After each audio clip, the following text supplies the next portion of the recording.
Hello, friends. Sometimes, like last week following what happened in Colleyville, Texas, I feel the need to respond to what's going on in the world and often what's going on in our community. However, there are many weeks like this one where there is nothing that I feel I need to respond to, and I would like to use this medium, this vlog, to offer some short teachings that I feel are important. I'd like to begin a series on teachings about the structures that our Jewish tradition offers us to provide comfort and solace following the death of a loved one. Today, I would like to talk about what one should do when they find out that a close loved one has died. After we've experienced the initial shock and grief of hearing the news, if the loved one who has died is local, I think it would be wise to call me. I can help you to begin to process your grief and help guide you through what needs to be done. If advance arrangements have been made with a local mortuary or funeral home, contact is made with the mortuary to take disposition of the body. If no arrangements have been made, I always suggest that the local kosher Jewish mortuary, Sinai Memorial Chapel, be contacted.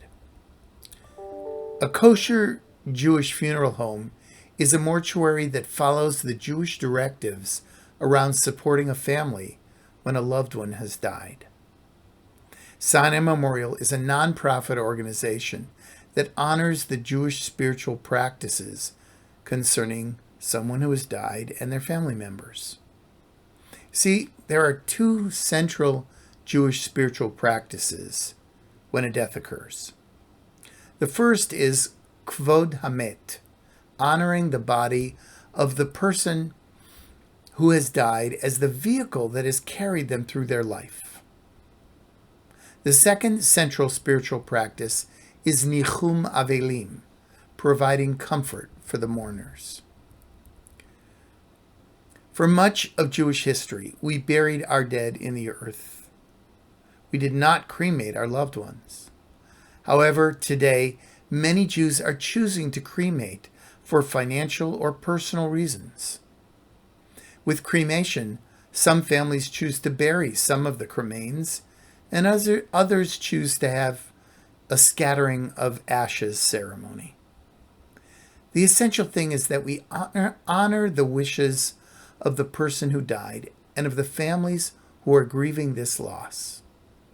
Whether the family chooses to bury or cremate their loved one, we offer either a funeral or a memorial service.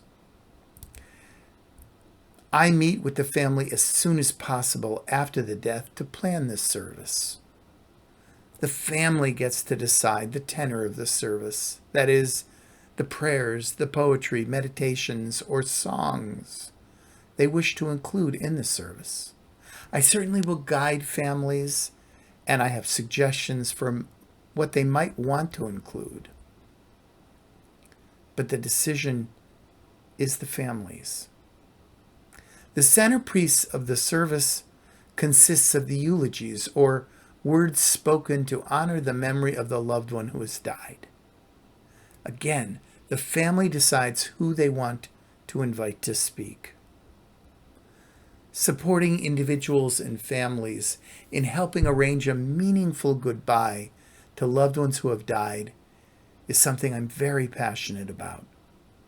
While I have the skills to guide and support during this time of great vulnerability and grief, my primary objective is to listen as carefully as possible to the wishes and needs of those who are in mourning.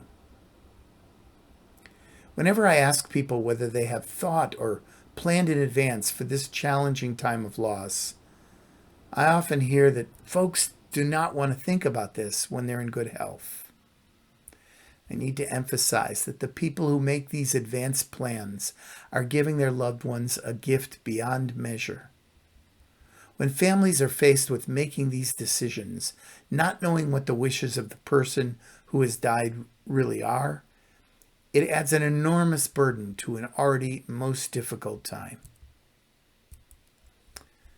If you have any questions about anything I've addressed, please do not hesitate to contact me.